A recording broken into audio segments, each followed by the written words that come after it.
Halo pemirsa, kami kembali hadir dengan sejumlah informasi yang dihimpun dari berbagai penjuru dunia. Bersama saya Tiara Dianti, inilah Sinpo Dunia selengkapnya.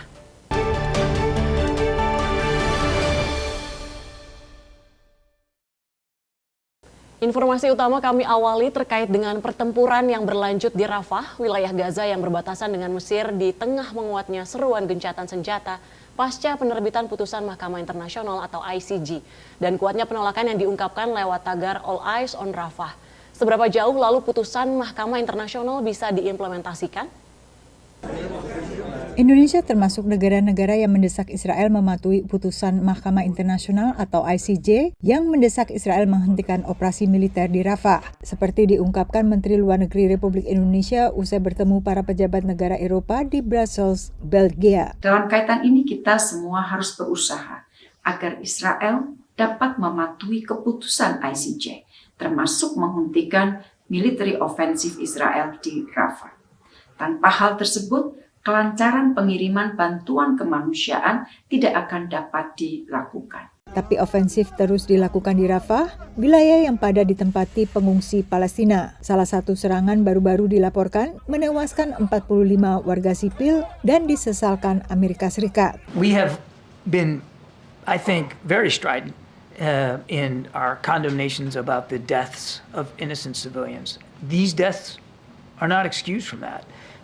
But we have to understand what happened here. There's going to be an investigation. Meski demikian, pemerintahan Joe Biden menganggap serangan sejauh ini masih merupakan serangan udara terbatas, bukan ofensif darat penuh, sehingga tak akan ada perubahan kebijakan Amerika Serikat terhadap Israel. Putusan Mahkamah Internasional terkait Rafah memunculkan multitafsir. Afrika Selatan yang mengajukan gugatan terhadap Israel dengan tuduhan genosida menilai putusan ini menguatkan argumennya dan juga menguatkan desakan mengakhiri pertempuran. Sementara putusan sendiri tidak eksplisit menyerukan gencatan senjata atau penghentian total pertempuran. Ini pun diakui 13 dari 15 hakim yang mendukung putusan yang tak menyepakati apakah putusan ini menyerukan penghentian pertempuran. Part of the problem with the ICJ is that how to balance on the one hand which are Israel's clear security considerations and the idea of the ICJ weighing in and telling in Israel, which has made it clear that Hamas represents a security threat, that it needs to cease against what many people believe to be Hamas, a terrorist organization, would be a very strong step breaching sovereignty. It'd be quite different to say that Israel needs to follow international humanitarian law. Belum lagi penegakan putusan yang sangat bergantung Dewan Keamanan PBB. The media say, well, the court can't enforce its order. Well, that's true of any court. Judges don't enforce their orders. They turn them over to the sheriff. And in this case, it's the Security Council that is the sheriff.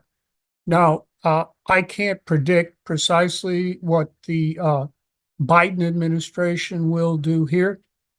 If the Biden administration vetoes an enforcement order, then it will be turned over to the UN General Assembly for enforcement under the Uniting for Peace resolution. Perutusan Al-Jazair Rabu waktu New York mengusulkan rancangan resolusi ke Dewan Keamanan, menyerukan gencatan senjata di Gaza dengan mengacu pada putusan ICJ. Dari Washington DC, Yuni Salim dan tim VOA.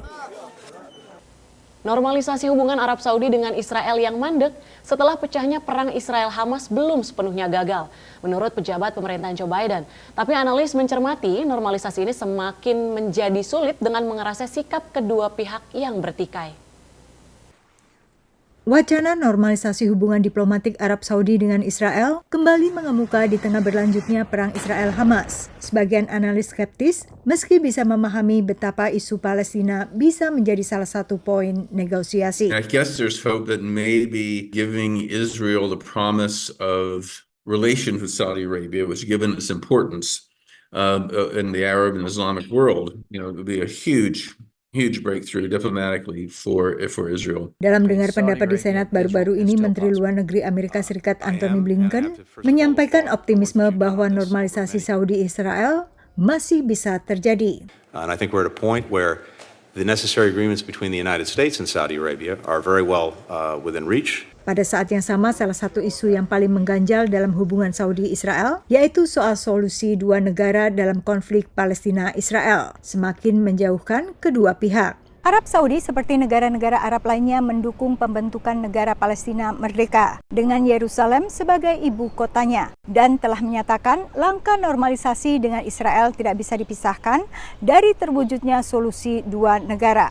Pada saat yang sama, Israel di bawah Perdana Menteri Benjamin Netanyahu justru semakin kuat menolak solusi dua negara pasca serangan Hamas pada 7 Oktober. Menteri Keamanan Nasional Israel Itamar Ben-Gvir bahkan kembali mengadakan kunjungan kontroversial ke kompleks Masjid Al-Aqsa yang disucikan umat Islam dan Yahudi, menolak pengakuan negara Palestina oleh Irlandia, Norwegia, dan Spanyol.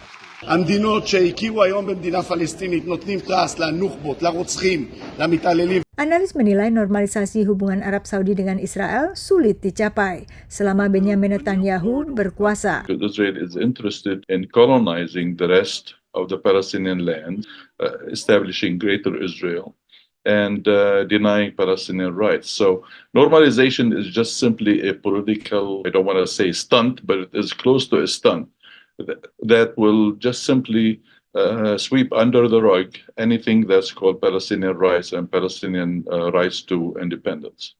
Tapi sejak serangan 7 Oktober, analis mengamati penolakan terhadap solusi dua negara juga meluas di Israel. Not only Netanyahu, but many in Israel have opposed any kind of discussion of statehood in the aftermath of the atrocities of October 7th. It's saying, why would you reward what took place that day? Why would you reward a group like Hamas? Di forum internasional, upaya pengakuan terhadap Palestina terus digulirkan di PBB, termasuk upaya memberi keanggotaan penuh di Dewan Keamanan dan Majelis Umum yang dua-duanya ditolak Amerika.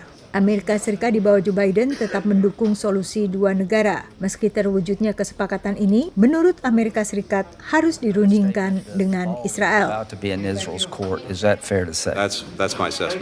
Dari Alexandria, Virginia, Yuni Salim dan tim VOA. Sejumlah warga sipil Ukraina menjadi relawan dengan ikut mengambil peran dalam membantu negaranya melawan Rusia.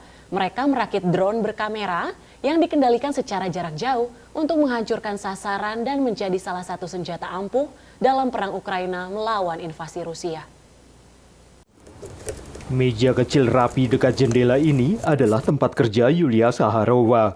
Selama setengah tahun belakangan, ia melakukan tugas merakit drone di rumahnya. У мене не було думки, що в мене вийде чи не вийде. У мене була думка, що я хочу це робити, і все. Yulia yang adalah desainer produk profesional, merakit drone berdasar instruksi terperinci yang dikirim oleh Social Drone UA, sebuah proyek daring yang menyediakan panduan untuk membuat sendiri, serta dukungan teknis bagi para relawan yang ingin membantu tentara Ukraina. Всередині спільноті там люди діляться посиланнями, де хто там знайшов, хто дешевше. Я замовляю запчастини в Китаї, оце вони їдуть там місяць чи скільки, і потім із цих запчастин я уже самостійно збираю дрони. Ide untuk menciptakan komunitas sipil pembuat drone berasal dari relawan spesialis teknologi informasi bernama Oleksiy Asanov. Ia menemukan cara menghindari biaya impor dan menyediakan drone FPV yang lebih murah yang bisa dilengkapi untuk mencari dan menghancurkan sasaran. У нас є ліміт на ввезення, після якого ти маєш сплачувати мито. Тоді одразу питання, чи можна привести до цього ліміту, щоб не платити мито. Просто долучити багато людей, щоб вони потрошки закуповували комплектуючі раз на місяць в рамках дозволених лімітів. Mereka bisa menghemat biaya sewa karena drone dibuat di rumah, dan juga biaya gaji karena semuanya adalah relawan. Який ще великий мінус централізації – це прилітає одна ракета і, в принципі, немає більше виробництва. У нас зараз більше 5 тисяч людей долучено до проєкту по всій Україні. Я не знаю, що треба зробити, щоб знищити цей проєкт. Menurut Oleksiy, para ahli sipil dan militer menguji kualitas dan kinerja drone ini. Sementara Max, yang hanya memakai nama depan untuk alasan keamanan, memastikan drone siap terbang. Буду перевіряти можливість дрона взагалі взлетіти. Тут я бачу напрямок моторів, далі дивлюсь наявність відео та можливість перемикання потужності відео. Якщо є в даному дроні, я бачу, що потрібно відео перевести в інший формат. Yulia sendiri telah membuat 39 drone dalam waktu 6 bulan. Це прям от то, що я дуже шукала, ти наче як збираєш конструктор, але у тебе є оце, а що цей конструктор може робити? Коли ти відправляєш ці дрони, ти постійно думаєш за те, щоб так, давайте служіть добре. Social Drone UA mengatakan mereka menguji dan mengirimkan sekitar 400 drone ke garis depan setiap minggu dan berharap bisa menyediakan 20.000 drone untuk membantu upaya perang tentara Ukraina setiap tahun. Dari Arlington, Virginia, saya Helmi Yohanes dan tim VOA. Kandidat Presiden Partai Republik sekaligus mantan Presiden Donald Trump dinyatakan bersalah atas dakwaan pemalsuan catatan keuangannya. Trump juga dihadapkan pada 3 persidangan kasus kriminal lainnya. Dalam 2 hari, juri pengadilan di kota New York dengan bulat suara menyatakan Donald Trump bersalah atas seluruh 34 dakwaan terkait pemalsuan dokumen bisnis dalam upaya menutup informasi yang merugikannya pada pemilu 2016 lalu. Trump jadi presiden pertama dalam sejarah Amerika Serikat yang didakwa secara kriminal. Ketika meninggalkan ruang sidang, kandidat capres dari Partai Republik ini menyebut pemilih Amerikalah yang akan menentukan nasibnya saat hari pemilu. This was a rigged, disgraceful trial. The real verdict is going to be November 5th by the people. 22 orang bersaksi selama 6 pekan. Di antaranya adalah penyunting tabloid yang ditekan untuk tak merilis berita yang kritis terhadap Trump, bintang film dewasa Stormy Daniels yang mengaku dibayar uang tutup mulut oleh Trump, dan mantan pengacara Trump, Michael Cohen, yang mengaku membayar Stormy Daniels atas permintaan Trump. Jaksa penuntut kasus ini menyebut para juri telah membuat keputusan berdasarkan barang bukti dan hukum yang berlaku. While this defendant may be unlike any other in American history, we arrived at this trial and ultimately today at this verdict in the same manner as every other case that comes through the courtroom doors, by following the facts and the law and doing so without fear or favor. Presiden petahana Joe Biden menanggapi hasil putusan sidang Trump sehari setelahnya. Now he'll be given the opportunity, as he should, to appeal that decision just like everyone else has that opportunity. That's how the American system of justice works. And it's reckless, it's dangerous, it's irresponsible for anyone to say this was rigged just because they don't like the verdict. Hasil jejak pendapat cepat yang dilakukan oleh NPR dan PBS menunjukkan 67% pemilih terdaftar menyatakan bahwa hasil sidang Trump tidak akan mengubah pilihan mereka dalam pemilu mendatang. 17% menyatakan lebih enggan untuk memilih Trump, sementara 15% justru lebih cenderung untuk memilih Trump setelah mengetahui hasil sidang tersebut.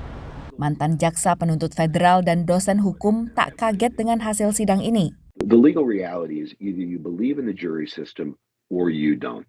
And I happen to believe in the jury system. The case was tried. It was tried carefully, at times almost meticulously. It doesn't mean there won't be issues on appeal. There always are issues on appeal. It doesn't mean that there won't be surprises to come. Bahkan Trump kemungkinan tak akan bisa memilih pada pemilu 2024, menurut analis. It would be the case that if he maintains his residency in Florida, a state where convicted felons are not allowed to vote, that he literally would not be allowed to vote for himself. Sidang penjatuhan hukum Trump akan dilakukan pada tanggal 11 Juli, beberapa hari jelang konvensi Partai Republik. Dalam konvensi partai ini, Trump direncanakan akan resmi dimajukan sebagai calon presiden untuk pemilu 2024. Demikian laporan tim VOA. Kami lanjutkan Simpo Dunia dengan berita terkait Indonesia yang siap akui status ex-WNI lewat skema izin tinggal tetap. Berkaca dari skema serupa di India, peraturan pemerintah yang dipersiapkan akan memberikan hak serupa bagi warga negara yang membuka kesempatan untuk menetap di Indonesia. Indonesia sedang mempersiapkan peraturan pemerintah untuk memfasilitasi ex-WNI sembari menunggu proses perubahan UU Kewarganegaraan. Menteri Hukum dan Hak Asasi Manusia Yasona Laoli menyebut peraturan pemerintah terkait status diaspora akan cukup kuat tanpa melangkahi legalitas undang-undang tentang kewarganegaraan tunggal WNI. Yang perlu kan esensinya teman-teman itu mudah datang di Indonesia, mudah tinggal di Indonesia, menikmati tanah air, sampai seumur hidup. Kepada VOA, Yasona menyebut peraturan ini akan digegaskan sebelum masa jabatan Presiden Joko Widodo berakhir. Iya. Presiden sudah meminta kami untuk melakukan itu. Kita harapkan ini dalam 1 bulan, at the latest 2 months to come, sudah bisa dibuat PP-nya.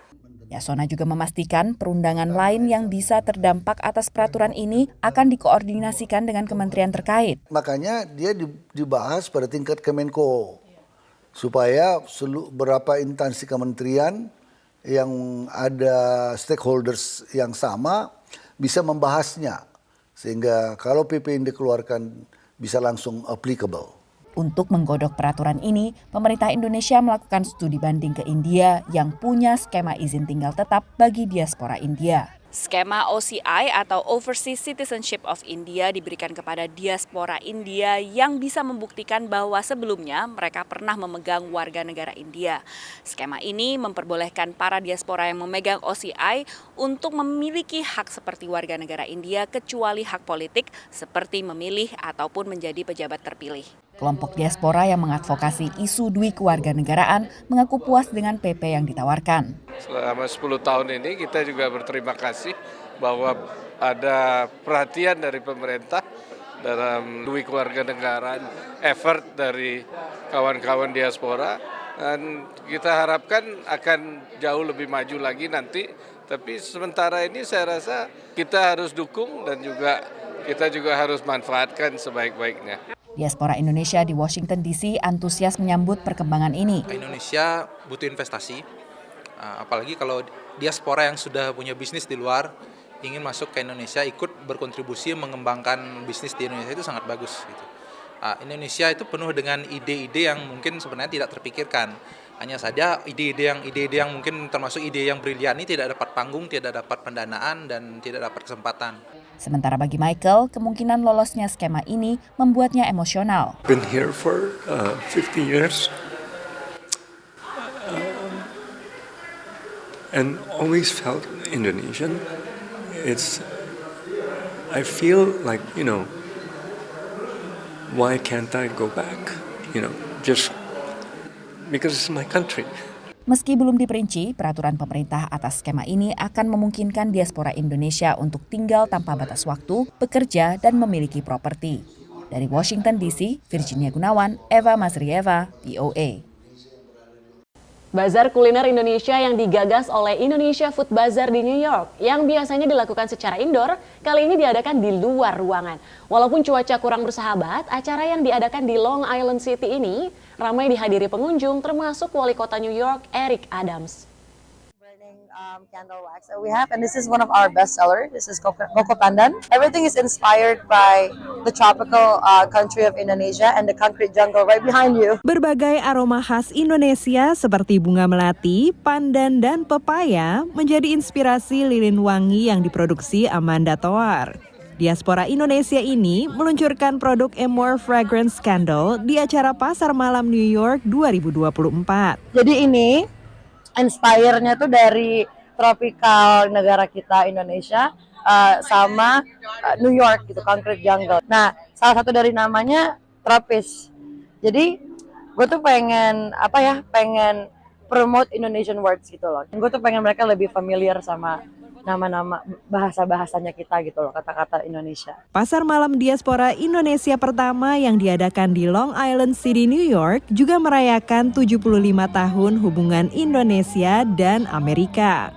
Penggagasnya adalah VV Anggono dari Indonesia Food Bazaar. Tujuannya itu untuk membantu para ibu yang senang memasak, tapi mereka nggak punya kapasitas atau tenaga untuk buka restoran. Biar makanan Indonesia juga semakin dikenal di mancanegara. Memang dari 15 vendor yang berpartisipasi di pasar malam ini, separuhnya menawarkan berbagai makanan khas tanah air. Ada nasi kuning, nasi rames, ada bakso kuah, ada es doger, es cendol, dan aneka jajanan.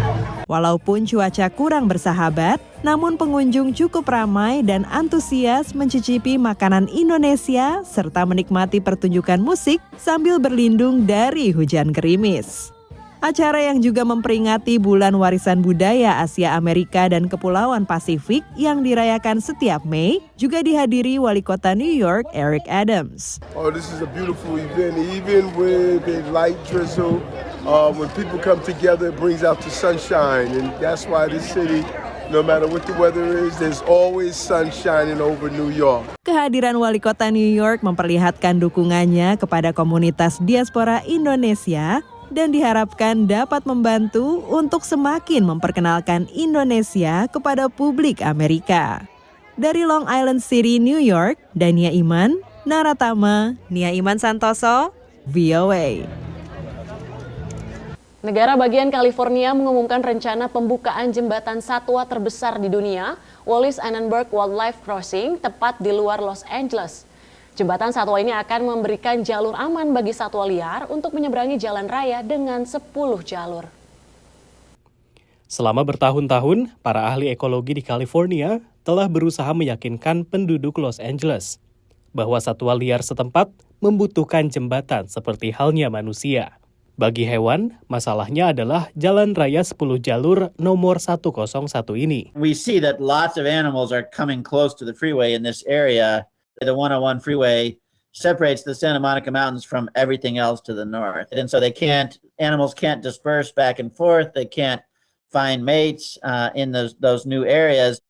Pada Hari Bumi 2022, di luar Los Angeles, konstruksi dimulai untuk yang para pejabat sebut akan menjadi jembatan satwa liar terbesar di dunia.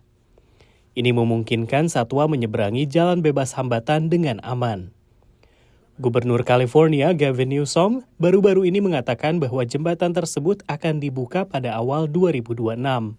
What we're going to do is try to make it feel like it's just part of the natural area on either side, right? So there's going to be a bunch of soil on top and vegetated areas.